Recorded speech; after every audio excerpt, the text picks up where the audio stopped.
Hello and welcome back to Wireman's Whimsy. Today, being Throwback Thursday, I have pulled out my Rococo Rose, the ink pad, and the scalloped linen ribbon, which is absolutely gorgeous. So a big shout out, thank you to Diane for inspiring me to use my Rococo Rose. We were talking about the shades of pink that Stampin' Up! Has. And I said that I love the Rococo Rose. It's such a beautiful pink. So thank you, Diane, for the inspiration to use the Rococo Rose as my Throwback Thursday. So the card is very basic. Rococo Rose card base, 5 1/4 by 4 in crumb cake. And then a piece of basic white large enough to do your greeting. Now, the greeting, I played with a few different ideas on this one. I had it just plain with the one stem and the just a note, and I thought it looked a little plain. I'd run the background through the Type-Worn Type embossing folder because I thought the plain looked just a little plain. So I tried a few different ideas. There's that with 2 on it. There's this one that I did in the first and second value of Rococo Rose, and I kind of like the crumb cake in the background.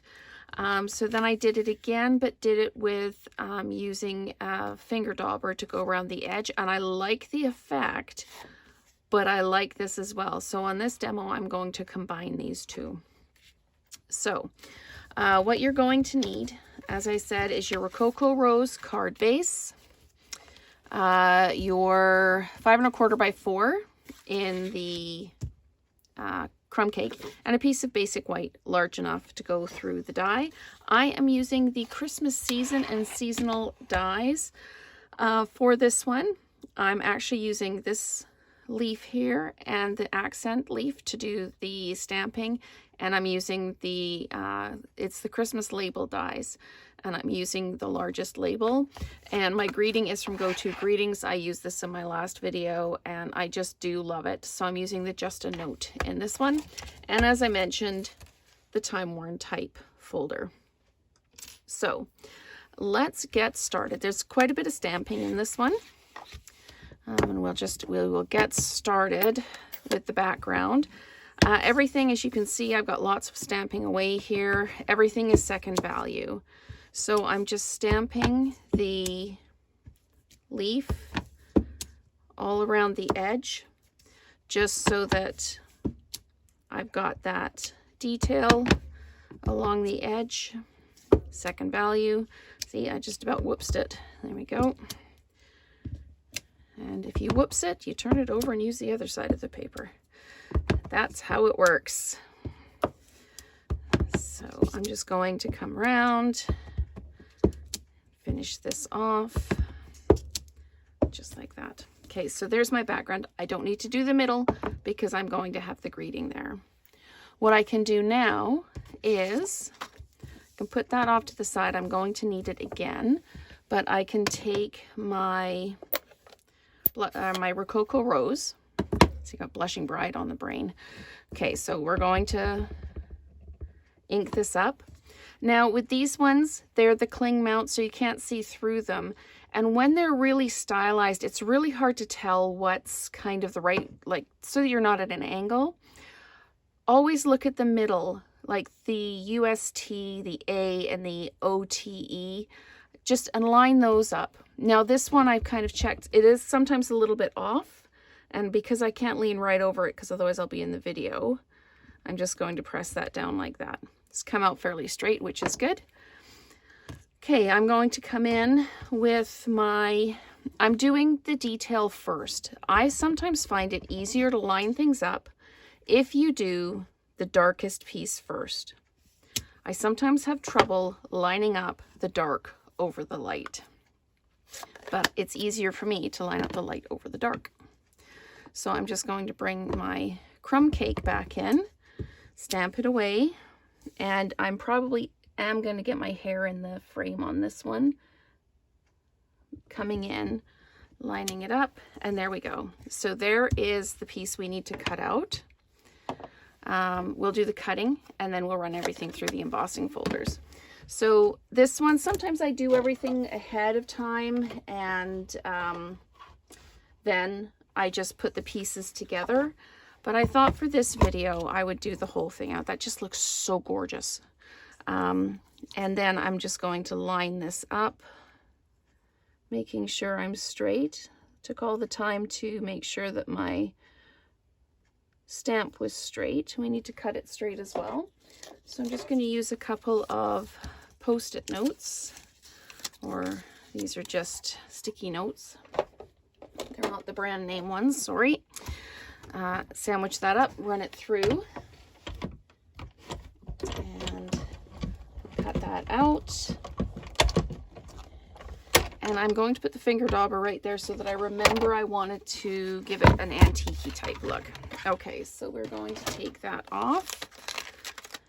And you can usually use these sticky notes 2 or 3 times, and then the sticky kind of runs away. Now that's got good acreage on it to use. So now we need the cutting plate, or the base plate. We need the folder. And we need our gray embossing plate, because this is a 3D embossing folder. We need the gray plate as opposed to the 2 clear plates.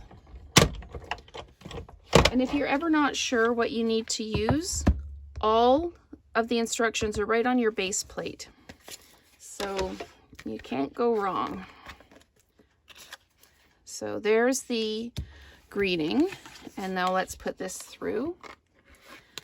And always have to put the folders through with the spine edge first, so they do bang a little bit sometimes. Oh, this one sounds like it's going to be okay. There we go. And the reason we put them through spine first is so that they don't get twisted and break in the die machine. So let's get the crumb cake back out again. See, I needed to put that out so I didn't forget, and I'm going to put the ribbon on here so that I don't forget to put the ribbon down. So just going to sponge dauber around the edge, give it that kind of antique-y look. Again, something I sometimes do ahead of time so you don't have to watch me do it on the video. But every now and again, it's good to see the whole process, not just the end result. And there's all different levels of stampers watching the videos. I get some comments that say, thank you, I never knew how that worked. I've always liked the look, I didn't know how to get it. And other people say, hey, you know what, you could do this instead. All comments are valid. I love getting your comments, and I respond to every single one of them. I did notice last week I had a bit of a glitch in my YouTube account, and some of the comments didn't appear. They were on one screen and not on the other. So my apologies if I missed anybody, but I don't think I have. So just line this up. I put a run of tape down because I wanted to line that up. I'm just putting adhesive on the back of that. I haven't done this very elegantly, but you get the gist. Now I'm going to put my ribbon down like that. And just make sure it's straight and it's adhered, and we're good to go. Oh, I like that with the embossing folder and the edging. So I'm just going to fold those up just like that, and then I can go ahead. You can add bling to this if you want to. Absolutely. These videos are meant to be, you can case them exactly. You can use them as a springboard for your own ideas.